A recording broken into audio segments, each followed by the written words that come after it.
Overheads class 7। चलो ओ रोहन वहीं से कर रहा है। हाँ बोल। Okay okay okay, let's start. Last class हम लोग ओवरहेड चैप्टर में मशीन आवर रेट बोल के एक नया टॉपिक स्टार्ट किए थे। मशीन आवर रेट में हमने ये देखा था कि रिकवरी रेट निकालने का तरीका जैसे हमने पहले भी देखा वही है मशीन आवर रेट, बट यहाँ पे आधुनिक वर्ल्ड में आधुनिक काम होने लग गए और उस वजह से लोगों का perspective regarding calculation of machine hour rate different different आने लगे। कोई बोलता है कि न्यूमरेटर में जब कॉस्ट लो तो ओवरहेड्स के साथ साथ ऑपरेटर वेजेस भी ले लो। कल जाते जाते एक बच्चे का डाउट आया, बोला सर पावर कैसे ले लिए, वो भी तो डायरेक्ट कॉस्ट है। तब एक बात बताओ मेरे को, ओवरहेड चैप्टर में हर सम्स में पावर को तुमने बांटा था किलोवाट आवर्स में, तब क्यों नहीं बोला? क्योंकि सर सिर्फ पावर वर्ड अगर है तो हम लोग को ऐसे ही बोला भी कि ये एक इनडायरेक्ट कॉस्ट ही है। जब तक एक specific word power and fuel नहीं यूज होता है तब तक वो लोग उसको डायरेक्ट एक्सपेंस में नहीं लिखते, और वो भी स्पेसिफिकली सिर्फ कॉस्ट शीट चैप्टर को लेके वो बातचीत था। तो कई लोग कॉस्ट शीट किए भी नहीं तो इसलिए उनके मन में ये सब डाउट आएगा भी नहीं कि डायरेक्ट एक्सपेंस में क्या था। बट हाँ, operator wages is a very good point. जो लोग बोल सकते थे कि ये तो डायरेक्ट वेजेस है बट इसको क्यों ले रहे हैं, इस वजह से इस एमएचआर का नाम क्या पड़ा, कॉम्प्रिहेंसिव मशीन आवर रेट। अच्छा, इस कॉम्प्रिहेंसिव मशीन आवर रेट को सम्स क्या कॉम्प्रिहेंसिव मशीन आवर रेट बोल के पूछेगा, किसी मशीन आवर रेट पूछ के पूछेगा। हाँ, बट आपको deemed comprehensive machine hour rate निकालना पड़ेगा। इस कैलकुलेशन में कई बार हमें दो पार्ट में ब्रेक करना पड़ता है खर्चों को। किस किस पार्ट में?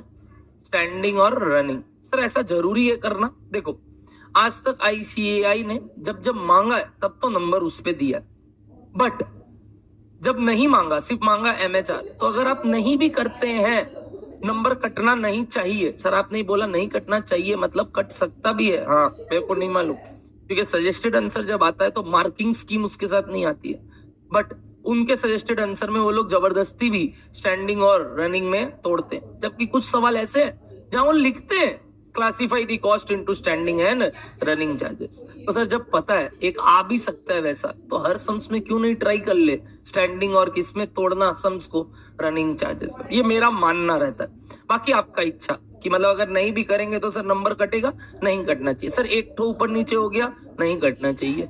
तो अगर एक दो ठो ऊपर नीचे हो गया तो फिर भी चलेगा कि सर हमने गलत इंटरप्रिटेट कर लिया था, उसको रनिंग की जगह स्टैंडिंग में ले लिया, स्टैंडिंग की जगह रनिंग में ले लिया। इट्स ओके, एक दो ठो इधर उधर होना पॉसिबल है, बट ओवरऑल नहीं लिखना मेरे को लगता है वो किफायती नहीं है। लिख के आना चाहिए हमें जब भी ऐसा टॉपिक आता है। इवन ऐसा बात मैं आगे एक और चैप्टर में करूंगा जिसका नाम है सर्विस कॉस्टिंग, जहां पे भी हम ऐसा काम करेंगे। बट अभी के लिए एमएचआर में जब मैं बात बोल रहा था तो मैंने आपको बोला स्टैंडिंग और रनिंग चार्जेस देखने के लिए कॉस्ट का अमाउंट देख के डिसाइड मत करना कि क्या आवरली बेसिस पे दिया है कि लमसम बेसिस पे दिया है, किस बेसिस पे डिसाइड करना। भूल गए नेचर, क्या नेचर, नाम में देखना। Like repair and maintenance depends upon machine hours, chemical lubricants depends upon machine hours. हाँ, operator wages can be variable, can be fixed depending upon hourly मिल रहा है कि डेली बेसिस या मंथली बेसिस पे मिल रहा है। Similarly depreciation can be fixed अगर वो एसएलएम या डब्ल्यूडीवी है, बट अगर आवर्स पे डिपेंड कर रहा है तो इट इज वेरिएबल। तो उन सब केस में हम फिर भी देखेंगे, बट बाकी जगह नाम से ही मतलब है दोस्त। बोलो डन है। अदर ओवरहेड्स को मज्यूम कर लिए थे कि वो फिक्स्ड में लिखा जाएगा। और कल के सवाल में हमने सिर्फ क्या कैलकुलेट किया था, आपको ध्यान है? एक बार का टोटल कॉस्ट कितने मशीन का और फॉर कितना साल या कितना पीरियड, 1 ईयर। सर कोई जरूरी है वो करना ना, जब तक सम्स मांगे ना तुम कितना भी का कर सकते थे, बट डेटा अनुसार हमने वो काम किया। बोलो डन है सबको इतना सा बात? अच्छा, power and fuel, sorry power का खर्चा क्या सम्स नहीं बोलेगा तो सिर्फ रनिंग टाइम के लिए मानेंगे कि सेटअप और मेंटेनेंस टाइम के लिए भी मानेंगे? जब तक कुछ नहीं बोलता है। और उसके अलावा हमने बोला था आपको वही अजम्पशंस रिगार्डिंग कि किस खर्चे को कहाँ लिखना है। नोट्स लिखेंगे, बट उससे पहले वो एक जो बचा हुआ था सवाल को कंप्लीट करते हैं पहले तो। डन? बताओ कहां तक हमने कैलकुलेट कर लिया था? टोटल कॉस्ट लिख लिया था क्या दोस्त? अंशुल, तन्मय, रोहन, अदर्स फटाफट बताओ। ओके है, टोटल कॉस्ट तक लिख लिया था, कोई घर पे निकाल के लाया है? इफेक्टिव मशीन आवर्स क्या करना पड़ता है सर? टोटल मशीन आवर्स से क्या क्या माइनस करोगे यहाँ, बोलो? अनप्रोडक्टिव आवर्स, जो कि नहीं मेंशन है तो अनप्रोडक्टिव ही मानेंगे, मेंटेनेंस टाइम और सेटअप टाइम। ऑफ कोर्स कल लास्ट में भी मैम आई थी और वो पूछी थी एक जन कि भैया क्या इस टोटल वर्किंग आवर्स में दोनों इंक्लूडेड? ऑफ कोर्स इंक्लूडेड है। यानी ये क्या था हमारे लिए कि टोटल कितना देर काम हुआ। काम हुआ मतलब क्या सर? सच में काम हुआ नहीं, इफेक्टिव काम अब निकालना। काम होता है मतलब वर्कर तो 8 घंटे के लिए आता है, मतलब worker is working for normally 8 hours a day. इसका मतलब क्या वर्किंग 8 आवर्स अ डे की बीच में लंच ब्रेक ले रहा है, तो वो ही चीज है। तो वो जो 3000 था उसके अंदर क्या इंक्लूडेड है? Maintenance time. बट एक वो जो 8% वाला गेम है वो आपसे पूछूंगा, क्या किया आपने? क्या तैयार है सबको ये बताने के लिए? मेरे को बताइए किनका किनका क्या आया इफेक्टिव मशीन आवर्स? आवर्स 23, किनका किनका 2392 आवर्स, आवर्स सिर्फ आवर्स। इफेक्टिव वर्किंग आवर्स 2592, किसी का आया 2392 और 2592, किसी का 2592 और कोई आंसर? एनीबडी? 2407। अब ये जो दो आंसर आ रहा है मेरे को मालूम है, एक वो इंक्लूडिंग सच और एक एक्सक्लूडिंग सच वाला बात। आइए बात करते हैं उसको लेके। Exactly there are dilemmas in this. आओ पहले बताओ टोटल मशीन आवर कितना है? 3000 आवर्स, करेक्ट। इसके अंदर कितना मेंटेनेंस टाइम है? जो सवाल बोल दिया आपको, मेंटेनेंस टाइम। कौन सा नंबर क्वेश्चन था? 23। बताओ कितना है? 400। अब हमको माइनस करना है इसमें 8% ऑफ। क्या बताओ? What do mean by actual working hours? Actual क्या होता है? अच्छा ये एक्चुअल वर्किंग आवर्स क्या इफेक्टिव वर्किंग आवर्स होता है कि क्या होता है? एक minute, let me tell you one thing. Worker को हमने 8 घंटे का पैसा दे दिया, उस टाइम को आप क्या बुलाते थे? Normal time, time taken. Time taken का दूसरा नाम एक्चुअल टाइम टेकन। क्या इस एक्चुअल टाइम टेकन के अंदर ही क्या होता था? प्रोडक्टिव भी और अनप्रोडक्टिव भी। सुन रहे हो हम क्या बोले? आज तक वर्कर के केस में काम किया कि नहीं? ठीक, पहला चैप्टर कौन सा? लेबर टेस्ट भी आ रहा है, तो हमको तो इतना यकीन है कि आप लोग पढ़ रहे हो। तो अगर आपको मालूम था कि आज तक ATT, जिसको हम एक्चुअल टाइम टेकन या TT बोलते थे, वर्किंग आवर्स बोलते थे, तो वो अगर 8 होता था तो उसके अंदर क्या रहता था? बताओ क्या रहता था? अनप्रोडक्टिव आवर्स रहता था, एक तरीका। दूसरा तरीका कि सर ये एक्चुअल वर्किंग आवर हम इफेक्टिव वर्किंग आवर समझ लिए, यानी इफेक्टिव वर्किंग आवर इज क्या? बताओ एक्चुअल वर्किंग आवर्स। ये दो तरीका हो सकता था। प्रूडेंसी ये बोलता है मैं यहाँ कि सवाल में एक्चुअल वर्किंग आवर्स और ऊपर जब वर्किंग आवर्स लिख दिया, इन दोनों में क्या डिफरेंस है? एक्चुअली में बोलो कितना देर आके काम किए, मशीन कितना देर काम किया? 3000 घंटा। हाँ, उसमें काम करने में कुछ काम क्या था? प्रोडक्टिव, और कुछ काम क्या था? यहाँ लिखा है 8% ऑफ प्रोडक्टिव वर्किंग आवर्स की actual working hours. What do you mean by, again last time asking you, actual working hours? तब ये 1 मिनट 3000 क्या था? तब तो मैम का बात राइट हो जाएगा। 3000 क्या था? क्या इसमें प्रोडक्टिव था कि नहीं था? क्यों क्यों क्यों था? अनप्रोडक्टिव क्यों था इसके अंदर जब वर्किंग वर्ड लिखा हुआ था? देखो ऊपर वर्किंग आवर्स दिया हुआ है ना, कितना दिया हुआ है वर्किंग आवर्स? 3000। तो तुम तो ये बोल सकते थे ना इसमें तो पहले से 400 नहीं है, क्योंकि मैम जो कल आके मेरे को बोली तब तो उनका बात सही है। क्यों 400 क्यों नहीं है? क्योंकि maintenance time is not a working hour. But क्या मेंटेनेंस टाइम को तुम वर्किंग आवर का पार्ट मान रहे हो? तो फिर ये 8% ऑफ एक्चुअल वर्किंग आवर्स में क्या हो गया? गड़बड़ कर दिए कि नहीं? तो बताओ एक्चुअल वर्किंग आवर्स मतलब क्या? 3000 ही। तो मेरे को बताना कितना लेके करना था? 3000। ज्यादा बुद्धि जो लगाया ना कि सर हम इसको वो एक्स लेके सम्स किए, फंस गए यहाँ। बताइए क्या लेना होगा? एक्चुअल वर्किंग आवर्स कितना है? 3000। बताओ कितना आया माइनस करके? माइनस करो 2 3। तो कोई भी अभी तक राइट नहीं था जितना भी आंसर। तो बहुत बताइए कि जब पूछ रहा कुछ और आया तब तो हमको भरोसा तो है नहीं खुद पे। हम जब पूछे कुछ और आंसर आया तो कोई नहीं बोला, ऐसा अपना चुपचाप बैठे। हम पूछा कुछ और आया तो बता दो। दो अजम्पशन लिया बाबू साहब, दोनों अजम्पशन से जो आंसर आया दोनों ही सही नहीं है। Answer is 2360। सिंपल बात, सोचो क्यों? अरे यार तुम लोग, अच्छा वर्ड अगर क्या होता जो तुम लोग जो किए वो करते, बताओ। 8% of effective hours, effective productive hours, जो भी वर्ड होता, क्या वर्ड है यहाँ? एक्चुअल वर्किंग आवर्स, और ऊपर तो दे दिया एक्चुअल वर्किंग आवर्स कितना, 3000। यही तो है actual working hours. What is, अच्छा मतलब वर्किंग आवर्स और एक्चुअल वर्किंग आवर्स का मतलब होता है टोटल और प्रोडक्टिव। कौन बोल दिया ये बात? अच्छा, जब वर्कर बोल रहे हैं हम एक्चुअल में इस हफ्ता 40 घंटा काम करके गए, एक्चुअल आवर्स वर्क, क्या इसमें मतलब आइडल टाइम नहीं है? एक्चुअल आवर्स वर्क में आइडल टाइम नहीं है। वो 40 घंटा अगर वीक में आ रहा है तो उसमें आइडल टाइम नहीं है कि है? तो ये 3000 भी क्या था? एक्चुअल वर्किंग आवर्स ही। वो एक्चुअल वर्ड के कारण तुम ये मत बोलना कि हम इसको प्रोडक्टिव मान लिए, गलत थिंकिंग आपका। और इसीलिए इंस्टीट्यूट ये सब वर्ड जब देता है ना, आपके साथ यही गेम खेला। 8% ऑफ वर्किंग आवर्स लिख देता ना तो तुम इतना लोड भी नहीं लेते। सोचो एक बार कि अगर मैं यहाँ वर्ड बस ये एक्चुअल हटा दूं ना तो तुम क्या करते बताओ तो? किसका लेते? क्यों? वर्किंग आवर्स तुम सिर्फ एक्चुअल वर्ड के कारण बोले, वर्किंग आवर्स ही से तुम सोचे। पता है तुम भावुक एक्चुअल वर्ड से नहीं हुए, तुम भावुक वर्किंग से हुए। तुमको वर्किंग वर्ड क्या संबोधित किया पता है? प्रोडक्टिव। तो अगर तुम वर्किंग आवर को प्रोडक्टिव बोल रहे हो तो पहले से ही 3000 प्रोडक्टिव है, तब ये दोनों इसमें इंक्लूडेड है ही नहीं जो वो आके कल मेरे को बोली मैम।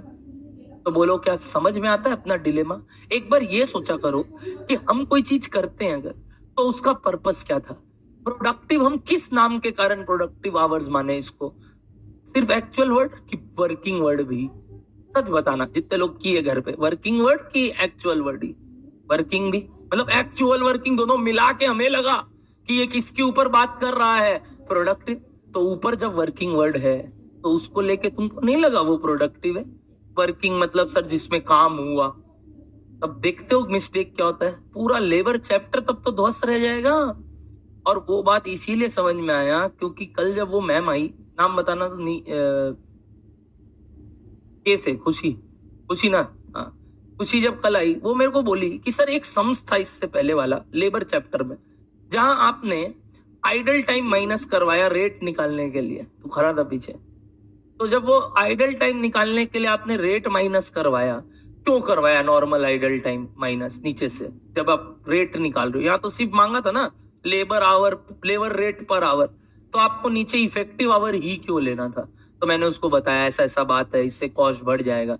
तब वो बोली सर तब फिर इस सवाल में ये 3000 इफेक्टिव नहीं है क्या ऑलरेडी? हम बोला नहीं, इसमें भी क्या इंक्लूडेड है? अनइफेक्टिव। तो बोली हाँ सर समझ में आ गया बात। तो ये जो पूरा कहानी था, आप लोग कंफ्यूज होने वाले थे, इसीलिए हम बोला एक बार इनको घर पे जाने दो और इनको अपना जितना बुद्धि है श्याम नाम दंड भेद लगाने दो और गलती करने दो। पहले गलती करेंगे तो सीखेंगे कि अगली बार से इस वर्ड से भावुक नहीं होना। और जब एग्जाम में भी ऐसे सवाल आते हैं ना, problem is not with the sums या concept, the problem is with our interpretation skills. हम लोग जबरदस्ती अपने आप को टफ सिचुएशन में भेजते हैं। हमें लगता है नहीं ऐसे तो मतलब इतना आसान थोड़ी होगा, मतलब ऐसे लगता है कि इतना सा थोड़ी होगा, होशियारी मान लेते हैं ज्यादा। सर जानबूझ के फंस गए इस बात पे तो, और हमको मालूम था फंसोगे, इसलिए कल भी मैंने डिस्कस नहीं किया क्योंकि कल मेरे को था कि पहले खर्चा ही डिस्कस कर लूं इन लोग से, फिर अगले दिन आके इफेक्टिव आवर्स पे बात कर लूंगा। बट जहां पे वर्ड हो इफेक्टिव आवर्स का 8% वहां वो करेंगे, एक्चुअल वर्ड हो चाहे ना हो, वर्किंग आवर्स वर्ड पे फोकस दो। क्या बोलो डन है? तो बताओ। अरे बाबू ऐसे भी तो ये सब क्या है? वर्किंग आवर्स मतलब क्या? बजटेड, यही क्या मान लेंगे? एक्चुअल कुछ नहीं देता था तो बजटेड ही क्या है? इसका मतलब क्या? एक्चुअल मतलब प्रोडक्टिव कभी नहीं बोलते थे। क्या इसमें भी अनप्रोडक्टिव आवर्स है कि नहीं है? अब चाहे मशीन हो चाहे लेबर हो। Okay everyone please tell me last time. Okay तो चलो बताओ क्या करना था, कितना आवर्स आया आंसर? 2 3। तो अब बताओ therefore machine hour rate, machine hour rate फटाफट फटाफट फटाफट डिवाइड कर दिया। 10,94,200 डिवाइडेड बाई 2360, 463.64 पर मशीन बोलो ओके सबको, पक्का आगे बढ़ सकता हूँ? तो अब इट एम्बिगुअस, तो जिनके लिए भी जो लगा लिख के रखना अपना कहानी। आगे बढ़ सकते हैं। आज कोई और होमवर्क था पुराने डेटा का?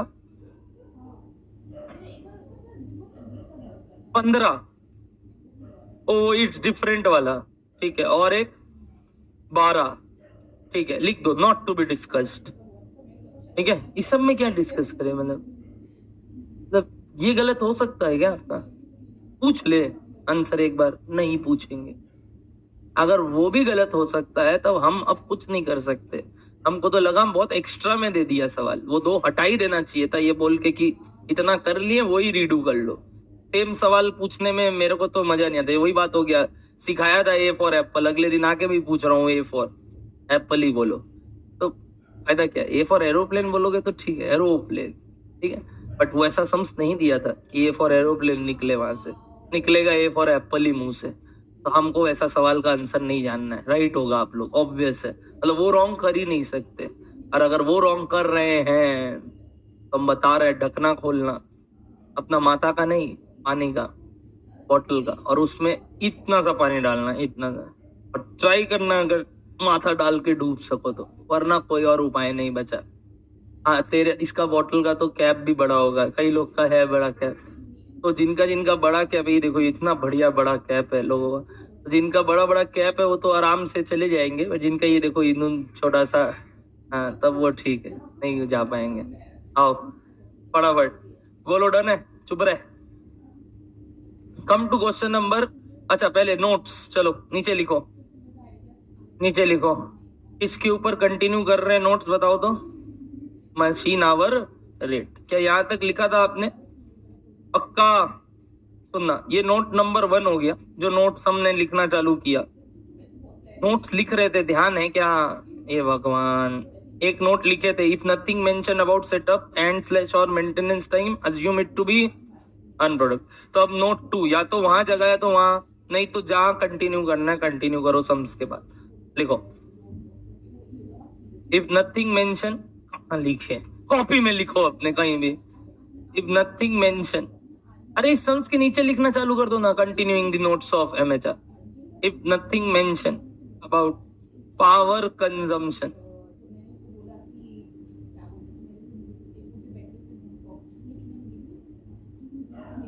assume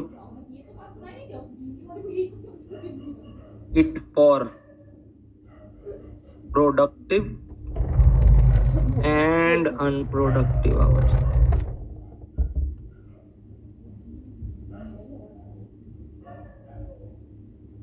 मतलब अगर पावर कंजम्पशन के बारे में भी कुछ नहीं बताया तो क्या मान लेंगे सर?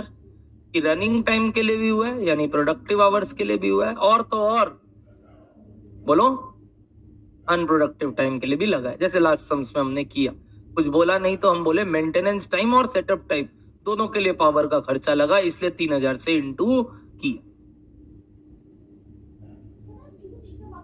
तब तक तो नहीं करेंगे, तो एफिशिएंसी सिर्फ हम लास्ट में एमएचआर निकालने के लिए लेते हैं। एग्जैक्टली नंबर 3 लिखिए, नंबर 3 लिखिए, some of the standing charges are operator wages bracket में lump sum payment,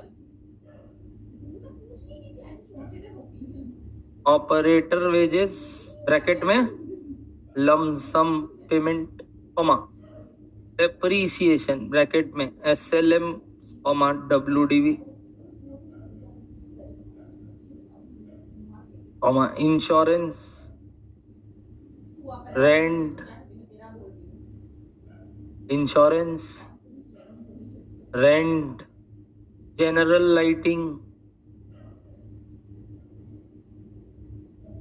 general lighting, comma other overheads, etcetera etcetera, I don't know और आया तो आगे। और number 4 some of the running charges are operator wages, है 2 बार लिख दिया सर, सॉरी। बताओ ब्रैकेट में क्या? Hourly basis, comma depreciation bracket में hourly basis, comma power, repair and maintenance, chemical and lubricants etcetera. उससे फर्क नहीं पड़ता, कल भी वही था, पर ईयर ही दिया हुआ था।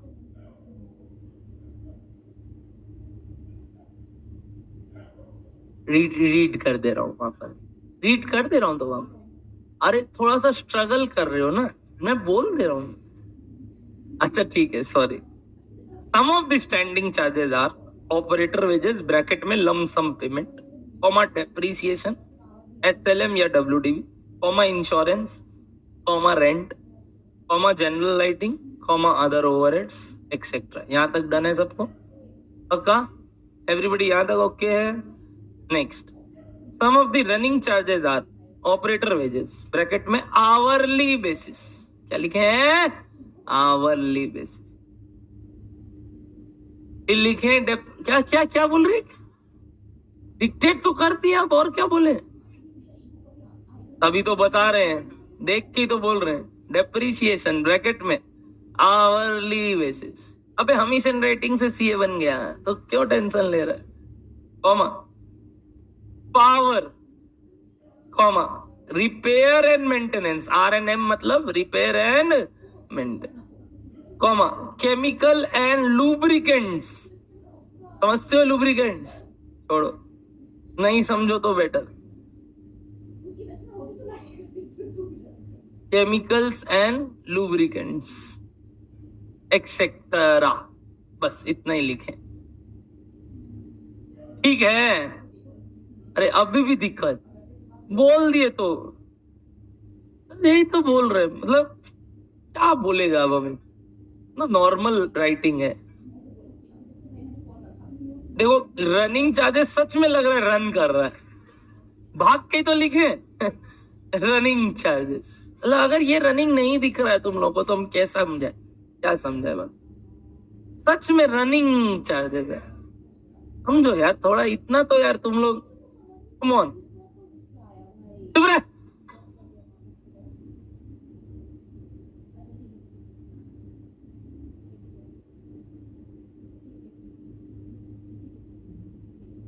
करो ना, जैसा लिखना है लिखो, हमको कोई प्रॉब्लम नहीं, हम तो टेस्ट पे नंबर्स देखने वाले हैं। बोलो डन है यहां तक? पक्का लिख लिया क्या? बदमाशी नहीं, हमको गुस्सा आ रहा है। ठीक है, चारों पॉइंट लिख लिया आपने। अब हम लोग नया सम्स करते हैं इसके ऊपर, बट एक खास बात और ध्यान रखना, जो मैंने बोला टाइम पीरियड और उसके बेसिस पे आवर्स निकालना बहुत इंपॉर्टेंट है। ये लिखाना नहीं चाहिए, आप मार्क कर लेना, वरना ये एक बहुत बड़ा मिस्टेक होता है आप लोगों का। जैसे अपने बचपन में time value of money chapter में बोलते थे, अगर रेट साल भर का तो टाइम भी साल भर का, कैश फ्लोज भी साल साल भर का, तो वही चीज यहाँ पे भी कंटिन्यू होगा। आ जाओ, कौन सा सवाल कंप्लीट कर लिए थे? क्वेश्चन नंबर 23, ऊपर आइए। क्वेश्चन नंबर पहले करेंगे हम 19। अब सारे एग्जाम्स में आए हुए सवाल कर रहे हैं। क्वेश्चन नंबर 19 सब एग्जाम में आया हुआ है, 7-10 नंबर के लिए।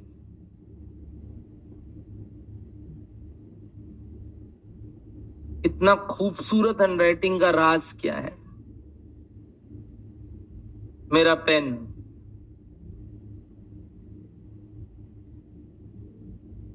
खूबसूरत।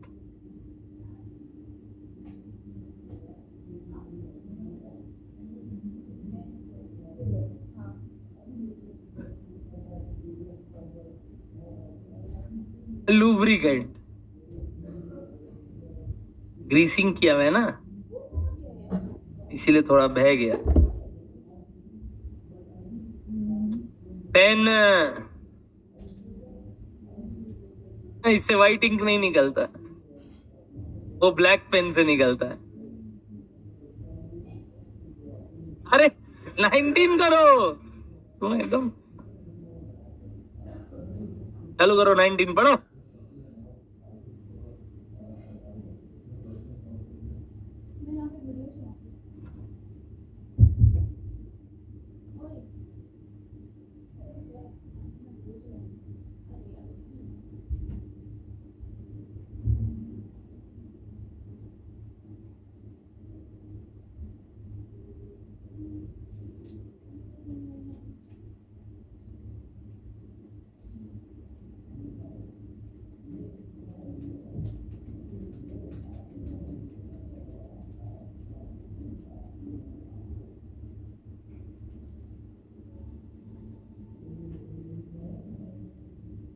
बच्चा बोल रहा है पेन छोटा है। बाबू पेन छोटा छोटा और बड़ा मैटर नहीं करता, बारूद मैटर करता है अंदर, और गोली का स्पीड उससे कारण आता है। पेन छोटा बड़ा डजंट मैटर, मोटापा मैटर्स। अगला इंक कितना है उसमें वो मैटर करता है। छोटे पेन में भी बहुत देर चलता है पेन। पेन छोटा बड़ा का बात कर रहा है। देखो ये अनलिमिटेड चल रहा है, चार्ज तो कर ही देते हैं, उसमें क्या। बोल रहा है कैप खोल के दिखाइए, ये लो कैप खोल दिए। हालत ही खराब है यहाँ सबका। मशीनें पढ़ो, मशीन पढ़ो तुम। अब manufacturing unit purchase and installed a new machine 12,70,000 to its fleet of 7 existing machine. मतलब एक ग्रुप ऑफ मशीन पहले से था मेरे पास 7 मशीन का, 8वां मशीन आ गया 12,70,000 का, तो टोटल 8 मशीन हो गया। ध्यान रखना, the new machine has an estimated life of 12 years and is expected to realize 70,000 as a scrap at the end of the working life। इस बार डेप्रिसिएशन को लेके ईयर्स में दिया, तो इट इज अ ठीक। आगे other relevant data are as follows। budgeted working hours are 2592 based on 8 hours per day of 324। 8 into 324 करो, कितना आ रहा है एक बार। अच्छा देखे तो वर्किंग आवर्स ही है ये, क्या इसी के अंदर अनप्रोडक्टिव आवर्स भी है? इसीलिए आगे लिखा दिस इंक्लूड्स कितना 300 for maintenance and 92 for set unless otherwise mention these 2 times are unproductive in nature. Minus कर देंगे, ठीक है। देखते हैं आगे। Estimated cost of machine maintenance का कितना है 25,000।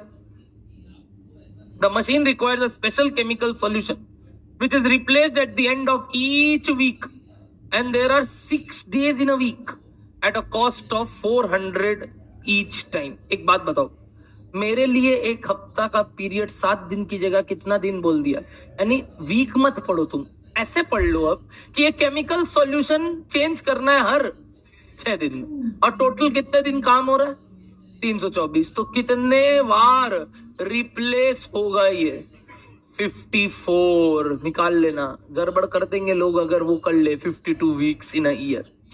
सोच रहे हो? नहीं समझो ये सब बात, कितना बड़ा कैलकुलेशन मिस्टेक हो सकता था यहाँ कि हम लोग क्या कर ले सर 54 की जगह 52 वीक्स इन अ ईयर ले लेते तो गड़बड़ हो जाता। क्यों सर? डेज पहले तो 364 and 1 week is equivalent to 7 days और 6 डेज। 6 डेज तो एग्जैक्ट कितने टाइम हमें रिप्लेस करना होगा 54 टाइम्स। बोलो डन। आगे 4 operators, oh my god, 4 operators control the operations of 8 machines। हाँ 7 और 1 8, ये 8 मशीन पे 4 आदमी काम कर रहे हैं। and average wages per person amounts to 420 per week plus 15% fringe benefits। तो बताओ वीक मतलब अगेन कितना? वो 54 ही है मेरे लिए, क्योंकि हमने बोल दिया 6 डेज इन अ वीक पकड़ते हैं, और 15% फ्रिंज बेनिफिट्स मतलब क्या? वो ऊपरी बेनिफिट अपने लेबर चैप्टर पढ़ चुके हैं सर, ये तो आना ही नहीं चाहिए। डायरेक्ट वेजेस है पूरा ही, लेंगे कि नहीं operator wages? It's a direct wage ना, क्यों लेंगे? क्यों लेंगे? हम लोग कॉम्प्रिहेंसिव मशीन आवर रेट निकाल रहे हैं इसलिए लेंगे, वरना ये तो खर्चे का पात्र ही नहीं है हमारे लिए, ये तो ओवरहेड ही नहीं है। चाहे फ्रिंज बेनिफिट हो चाहे इसका वेजेस हो, वो तो हम निकालते हैं हमेशा। क्या बताओ? कॉम्प्रिहेंसिव। सर कहाँ बोला? सिर्फ बोला कंप्यूट एमएचआर, बोले चाहे ना बोले हम हमेशा क्या निकालेंगे? Comprehensive machine hour rate. बोलो पहले यहां तक बात ओके? बोल बाबू कोई दिक्कत? अच्छा तुम कैलकुलेट किया क्या? बाद में बात करेंगे calculations. Electricity used by machine during production is 16 units per hour. 1 घंटे में 16 यूनिट मीटर में उठता है, और 1 मीटर का खर्चा का 1 यूनिट मीटर का खर्चे का 3 रुपये। अलग से लिख दिया no current is taken during maintenance and setup. बढ़िया, ठीक है, लिख दिया तो लिख दिया, नहीं मानेंगे। मतलब इस बार पावर का cost is only for run time, कोई इफेक्टिव टाइम यहाँ पे देखा जाए तो नहीं नहीं नहीं नहीं, मैंने कुछ बोला? रन टाइम की इफेक्टिव टाइम, रन टाइम की इफेक्टिव टाइम तुम पूरा सम्स पढ़ चुके हो तो repeating it again. Run time की इफेक्टिव टाइम। चलो कितने लोग रन टाइम। अच्छा, कितने लोग को ये समझ में आया कि इस दोनों बात का मीनिंग एक है? रन टाइम बोलूं चाहे इफेक्टिव टाइम बोलूं, बात तो एक ही है सर। एनीबडी? और अगर डिफरेंस है तो यहाँ पे इलेक्ट्रिसिटी का खर्चा रनिंग टाइम के लिए लेना है कि इफेक्टिव टाइम के लिए लेना है? बस इतना पूछा। कितने लोग इफेक्टिव टाइम के लिए लेना है, कितने लोग रन टाइम के लिए लेना है? ओके, ठीक है, इस बारे में चर्चा होगी। तब मेरे को एक बात बताएंगे कोई भी एक जन। ओके पाजी, एक्सप्लेन मी, क्या इस सवाल में रन टाइम और प्रोडक्टिव टाइम अलग अलग है?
अरे भगवान, कैसे? 2592 नहीं, रन टाइम वो नहीं है 2592, गलत। रन टाइम मतलब प्रोडक्टिव टाइम, क्या वर्किंग टाइम नहीं, रन टाइम मतलब प्रोडक्टिव टाइम। बोलो रन टाइम का वैल्यू 2592 की क्या 2200, कैसे निकाला 2200 माइनस करके। इफेक्टिव टाइम बताओ, इफेक्टिव टाइम बताओ। रन टाइम समझ में आया सबको? 2200 कैसे आया, कैसे आया? ये लोग कैसे बोले रन टाइम 22? बोलो 2592 में 300 घंटा मेंटेनेंस हटा दिया, रनिंग टाइम नहीं है, और 92 आवर्स सेटअप टाइम हटा दिया, रनिंग टाइम नहीं है। तो कितना बचा रन टाइम? 2200। सम्स क्या बोला? पावर किसके लिए नहीं लगेगा? मेंटेनेंस और सेटअप। ये बोला अनप्रोडक्टिव के लिए नहीं लगेगा, सिर्फ लिख दिया मेंटेनेंस के लिए नहीं लगेगा और सेटअप के लिए नहीं लगेगा। बस नहीं लगेगा मतलब नहीं लगेगा इन दोनों के लिए। तो 2200 घंटे के लिए लगेगा। अब क्वेश्चन मांगा पहला, मान के करो क्या, अगर सवाल में सेटअप क्या है और एक बार क्या मान के करो प्रोडक्टिव। अच्छा मेंटेनेंस को लेके तो कुछ ही नहीं बोला, तो उसको हमेशा क्या मान लेंगे? अनप्रोडक्टिव। बट जब पार्ट बी करोगे तो डिनोमिनेटर चेंज होगा 2200 की जगह, बट इसका मतलब क्या इलेक्ट्रिसिटी कंजम्पशन का कॉस्ट भी चेंज हो जाएगा? मेरा ये सवाल था आपसे। अभी भी नहीं समझे कई लोग, प्लीज थोड़ा फोकस करो बातों में। देखो क्या होता है ना, आपको लगता है हर चीज लिखा के करा दो, हम लोग देख लेंगे, बहुत गलत है आप लोग। इतना इजी कैलकुलेशन है और साफ साफ दिया हुआ है, फिर भी आप ये सब बात करोगे तो बहुत बड़ा गलती है। पहले बताओ मेरे को इधर डिवाइड किससे करना है to calculate MHR part A में, बताओ बोलो कैसे निकाला? 2592 माइनस माइनस, अच्छा इसमें या इससे डिवाइड करना और एक में इससे डिवाइड करना, बिकॉज सेकंड वाले पार्ट में 92 hours is considered as productive in nature. बोलो हाँ या ना? मैं बोल रहा हूँ चलो डिवाइड तो इससे करना है, बट न्यूमरेटर में जब पावर का खर्चा लोगे तो पार्ट ए के लिए क्या 2200 के हिसाब से निकालोगे और पार्ट बी में वापस से क्या नए हिसाब से निकालोगे कि 2292 के हिसाब से निकालोगे कि 2200 के हिसाब से ही निकालोगे? क्यों? क्या बोला था कि सेटअप के लिए नहीं लगेगा। अब ये मत देखना सेटअप इज, ये थोड़ी बोला अनप्रोडक्टिव के लिए नहीं लगेगा। क्या बोला? सेट। अब वो प्रोडक्टिव एंड प्रोडक्टिव उससे हमको क्या मतलब? सेटअप के समय नहीं लगेगा, काम खत्म। तो जब भी सेटअप के समय लगेगा ही नहीं तो चाहे वो प्रोडक्टिव हो चाहे वो, हमको क्या मतलब? इसीलिए यहाँ power cost is for dash hours. बोलो running hours, don't say effective hours, क्योंकि यहाँ इफेक्टिव और रनिंग में डिफरेंस है। क्यों है डिफरेंस? समझ में आ रहा है? पार्ट ए में डिफरेंस नहीं है। पार्ट ए क्या बोल रहा है देखो, सेटअप इज, तब मतलब 2200 ही प्रोडक्टिव है और 2200 ही रन टाइम है। बट पार्ट 2 निकालते वक्त 2200 की जगह कितना हो गया प्रोडक्टिव पता है? 2292। बट रन टाइम अभी भी कितना है? 2200। सर रन टाइम छोड़ो, वो तो आपने एक नया नाम दे दिया रन टाइम। सिंपल सा बात ये है, पावर का खर्चा 2200 घंटे के लिए लगेगा, चाहे अब आगे सेटअप टाइम इज